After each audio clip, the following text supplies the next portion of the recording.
আরে সর্বনাশ, ভাই দুধগুলো তো সব পড়ে গিয়েছে, এখন কি হবে? এখন কিভাবে বানাবো ক্ষীর? তুই তো এখন বানিয়ে দিছিস আমাকে ফকির। ভাইয়া আমাদের বাড়ি মেহমান আসছে, তুমি তাড়াতাড়ি খাবারের ব্যবস্থা করো। কি চলে আইছে মেহমান? এবার আমি মেহমানকে খাবার খেতে দেব, কি তাড়াতাড়ি একটা ব্যবস্থা করি। আমার তো খুব খিদা লেগেছে, আমি মেহমানের বাড়ি গিয়ে তো অনেক খাবার খাবো। আরে তোমরা চলে এসো, তাড়াতাড়ি বাড়ির মধ্যে চলে আসো। তোমরা এখানে বসো, তোমরা এখানে বসে বিশ্রাম নাও, আমি খাবারের ব্যবস্থা করছি। ঠিক আছে ভাই। আরে হাড়িতে তো কোনো খাবার নেই, এখন আমি কি করব? যাই এক কাজ করি, ওখানে গেলে আমি খাবার পাবো।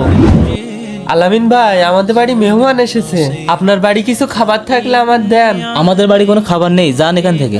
আচ্ছা। আরে তোমাদের খাবার খাওয়া হয়ে গেল, কিন্তু তোমরা খাবার কোথায় পেলে? আপনি কিরকম কথা বলছেন? আপনি তো আমাদের খাবার দিয়ে গেলেন। এই নাও, তোমরা খাবারগুলো খেয়ে নাও। বন্ধুরা, আল্লাহর সাহায্যে ভালো লাগলে তোমরা ভিডিওটি অবশ্যই লাইক দিবে।